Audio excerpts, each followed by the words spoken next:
มขาจากเมื่อสักครู่นี้ด้านหน้าพอไปเจาะเลือดเสร็จแล้วเราก็จะมาห้องนี้กันเรียกว่าห้อง Routine Lab นะคะซึ่งก็เจอนักวิทย์อีกหนึ่งคนน้องพลอยสวัสดีค่ะสวัสดีครับห้องนี้คืออะไรฮะเลือดส่งมาจากเมื่อกี้เหรอฮะใช่ค่ะจาก OPD ก็จะส่งเลือดมาที่นี่นะคะแล้วก็ช่องนี้จะเป็นช่องรับเลือดแล้วก็ผลแลบแล้วก็ทุกขั้นตอนของเราเนี่ยก็จะมีคนเซ็นรับตลอดเราจะแบบรู้ตลอดว่าผลเลือดหรือว่าเลือดที่มาส่งเราเนี่ยผ่านมือใครมาบ้างผ่านมือใครเช่นสมมติเมื่อกี้เจาะแล้วพี่ยุ้ยเจาะเสร็จแล้วส่งมาใครเป็นคนส่งใครเป็นคนรับมาหมดเลยมีเช็คทุกขั้นตอนเพื่อกันความผิดพลาด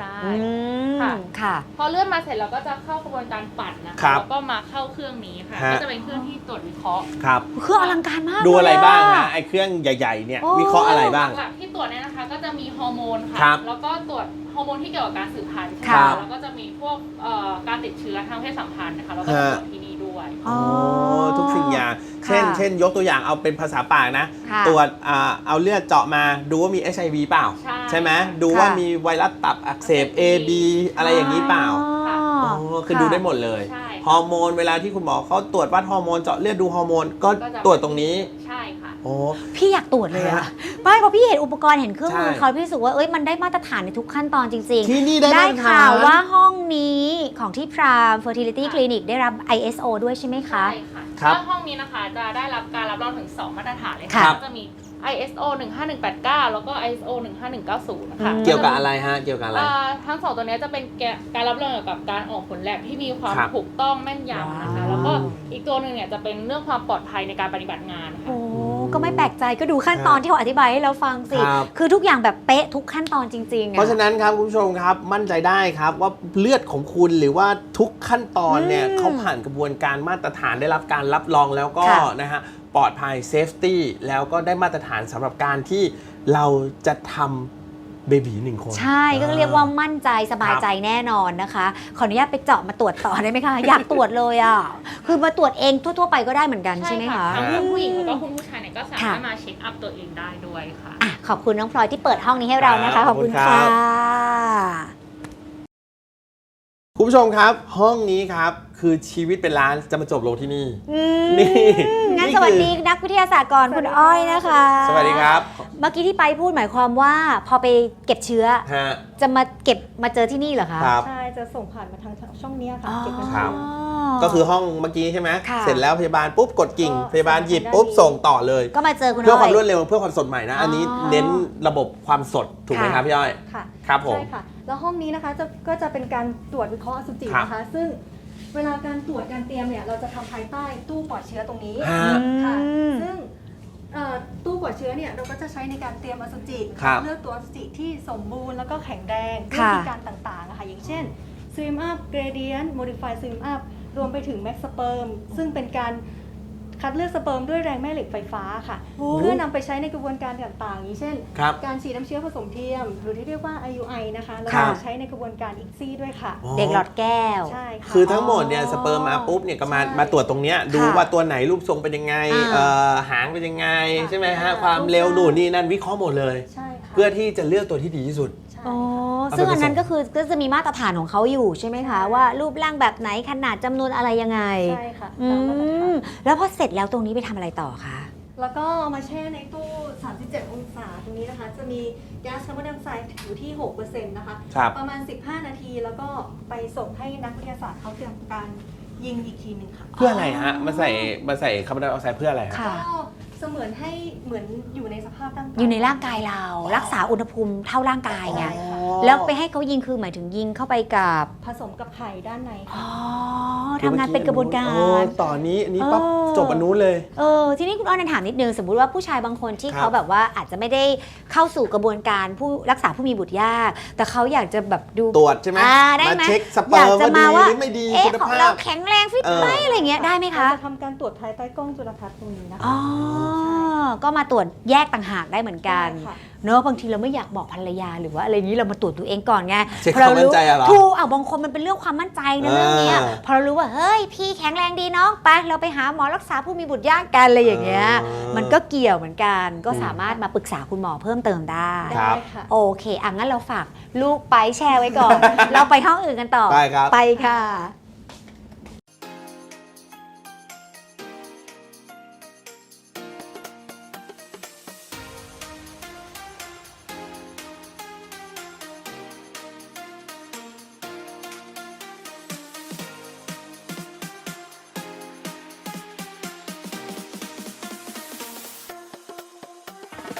คุณผู้ชมครับนี่แหละครับคือห้องไฮไลท์ของเรา ค่ะ ห้องปฏิบัติการที่นะครับคุณเข้ามาทำอีกซี่ อืม หรือว่าการเพาะเลี้ยงตัวอ่อน ค่ะ การคัดเลือกการเลี้ยงทุกอย่าง อ่า จะเกิดชีวิตขึ้นในห้องนี้นะครับ ก่อนที่จะไปฝังที่มดลูกของคุณแม่อย่างนั้นเหรอ ถู คะ ก โอ้ยรู้สึกตื่นเต้นอ่ะ อ๋อ แต่ก่อนที่เราจะเข้ามาเห็นไหมคะ ต้องมีการ ฮะ เปลี่ยนรองเท้าต้องมีการฆ่าเชื้อ ครับ พี่นึกว่าอยู่ในองค์การนาซา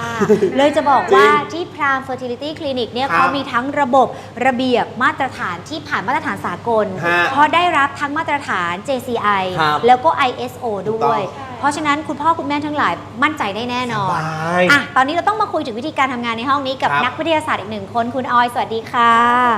คุณ สวัสดีครับ คุณออยอธิบายให้ฟังหน่อยที่เมื่อกี้ที่ไปบอกว่าห้องนี้เป็นไฮไลท์เพราะเราทำอะไรที่ห้องนี้คะ คือห้องนี้ค่ะเป็นห้องปฏิบัติการเพาะเลี้ยงตัวอ่อนมนุษย์นะคะ ฮะ ซึ่งห้องนี้จะเป็นห้องที่ปลอดเชื้อในระดับ ครับ พาร์ทพันเลยทีเดียวนะคะแล้ว ครั ก็ บ รวมถึงจะต้องมีการควบคุมอุณหภูมิความ ครับ ชื้นแล้วก็ความดัน ซึ่งห้องนี้จะต้องเป็นความดันบวกเพราะว่าป้องกันการติดเชื้อในอากาศนั่นเองนะ อื คะ ม แล้วก็รวมไปถึงในอุปกรณ์ทุกๆตัวของห้องปฏิบัติการเราค่ะจะมีการติดตั้งระบ ครับ บ แจ้งเตือนภัย อ่ะ เราตั้งเงื่อนไขว่าตู้เย็นเนี่ย อ๋อ ต้อง2-6 องศาใช่ไหมคะ ครับ ถ้าเกิดว่าเกินไป10 องศาปุ๊บมันจะแจ้งเตือนมาที่เรา มีระบบแจ้งเตือนถ้าอุปกรณ์ทำงานไม่ได้มาตรฐานที่วางไว้ สุดยอด แล้วเข้ามาในมือถือของนักวิทย์เลยอ่ะ ครับผม ก็ นี่ จะ พูดไป รู้ว่า ขนลุกเลยนะ มันแบบ มันดู เห็นไหม ยิ่งใหญ่อลังการงานสร้าง จริงๆอ่ะแล้วยังไงต่อ คือเหมือนกับว่าพอแจ้งเตือนปุ๊บใช่ไหมคะ ค่ะ นักศึกษาก็จะรู้เหมือนกับตี 2 ตี 3ก็มีการแจ้งเตือน หรอ แล้วก็รีบเข้ามาทันท่วงทีเลยนั่นเอง เพื่อรักษาทุกๆอย่างเอาไว้ให้คงที่เหมือนเดิม ใช่เหมือนกับมาแก้ไขปัญหาเฉพาะหน้าได้ทันท่วงที ค่ะ แล้วอุปกรณ์ต่างๆแถวๆนี้คืออะไรคะคุณออ อย่าง ย ที่เห็นตรงด้านหลังนี้นะคะ จะเป็นกล้องอิกซี่นะคะซึ่ง ค่ะ ใช้ในการยิงไข่ แล้วก็ใช้ในการเลเซอร์เจาะเปลือกไข่นะคะ เป็นเทคโนโลยีนะคะ แล้วก็รวมไปถึงใช้ในการไบออปซีด้วยนั่นเองนะคะ ครับผม จะ คือ เป็นเครื่องนี้เลยะคะ เนี่ยเหรอ คือไข่มาจากห้องเก็บไข่ปุ๊บ ส่งมาทางนี้ ห้องเก็บเชื้อปั๊บ เอามาผสมกันเนี่ยเหรอ ใช่ะ เครื่องเนี้ย ใช้เครื่องนี้ในการผสมนั่นเอง ครับผม ซึ่งเวลาทำนี่คุณออยจะอยู่ที่นี่คนเดียวถูกไหมคนอื่นห้าม จะมีนักวิทยาศาสตร์ที่ทำการ อ๋อ อิกซี่แล้วก็ไบอ ค่ะ อปซี่ถึง 2 ท่าน อ๋อ นะคะแล้วก็จะมีเทคนิคอีก 2 คน ค่ะ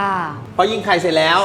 ไปไหนต่อฮะ ก็หลังจากผสมปุ๊บใช่ไหมคะ ครั จะ บ นำน้องเนี่ยไปเก็บในตู้อบ ฮะ ซึ่งให้เรียนแบบธรรมชาติมากที่สุดนะคะแล้วก็จะมีการควบคุมอุณหภูมินะคะ ค่ะ แล้วก็ควบคุมทางด้านความดันนั่นเอง อ๋อ นี่ ตู้ ไง อย่างนี้ นี่ไงเขาเขียนว่าคุก แล้วไม่ใช่อยู่เฉยๆนะคะ ค่ะ เขามีแก๊สในการเลี้ยงด้วย ซึ่งห้องเนี้ยค่ะจะต่อสายแก๊สข้างในด้วยนั่นเอง ค่ะ อ๋อนี่ อ๋อ ฮะ เราจะมีการควบคุมระบบแก๊สด้วย ลูกผมก็อยู่ในนี้อ่ะฮะ นี่ หมายถึงตอนที่ผสม ไป อ่ะ แช่แข็งแล้ว อ๋อ ใช่ ไปแช่แข็ง ตอนที่ แล้ว หมายถึงว่ายิงไข่เจาะเก็บไข่ผสมอีกซีลูกผม แล้ว ก็ อ อยู่ ยู่ ใน นา นี้ นต้องอบนานแค่ไหนคะ เก็บประมาณ 5 วันค่ะ คือระยะบาโตซิสนั่นเอง อ๋ออะระยะนี้คือระยะอะไรคะ เป็นระยะที่เขาเนี่ยพร้อมที่จะฝังตัวแล้ว อ๋อ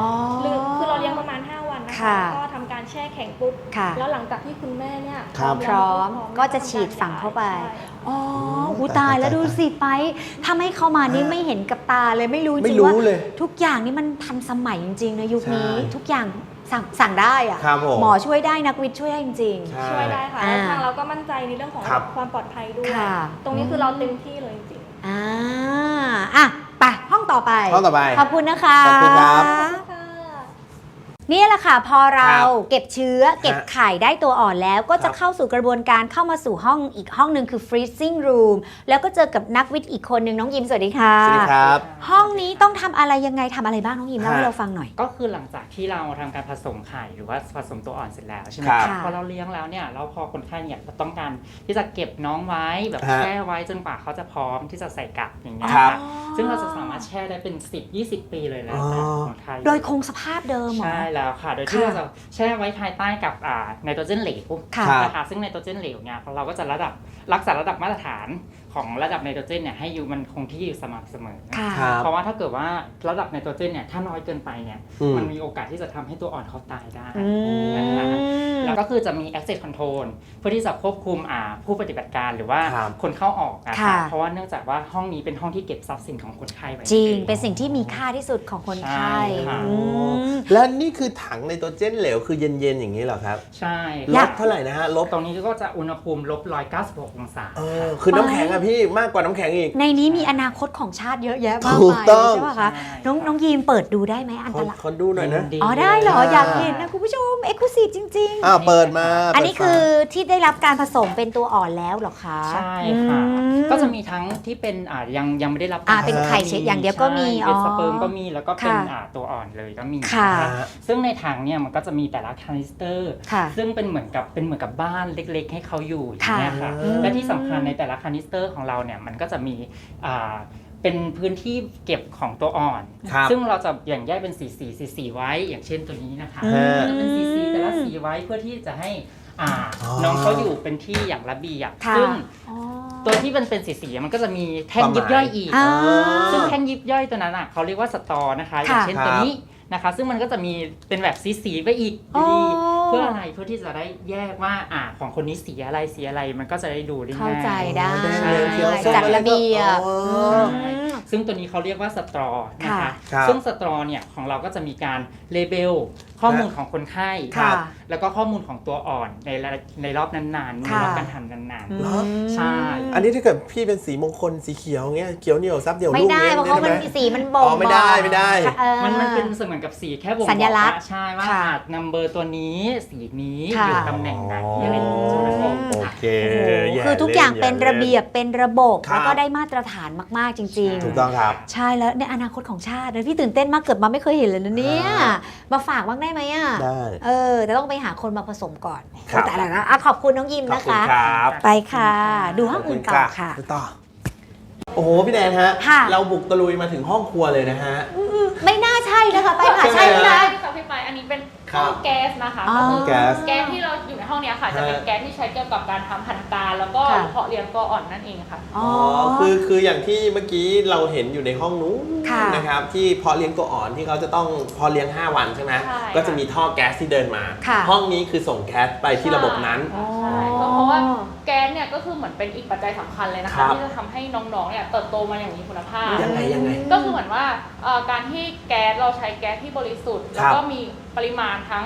ก๊าซต่างๆเนี่ยเหมาะสมกับน้องเนี่ยค่ะก็ ครับ ทำให้น้องเติบโตได้อย่างมีคุณภาพมากขึ้น เพราะฉะนั้นเนี่ยคือเราเนี่ยค่อนข้างจะใส่ใจตั้งแต่การเลือกบริษัทเลยนะคะบริษัทที่เราเลือกแก๊สมาเนี่ยก็คือต้องมั่นใจว่ามันมีคุณภาพมีมาตรฐานรับรองค่ะ ค่ะ และอันนี้ก็จะเป็นแก๊สที่ใช้สำหรับเลี้ยงน้องนั่นเองนะคะ ค่ะ แล้ว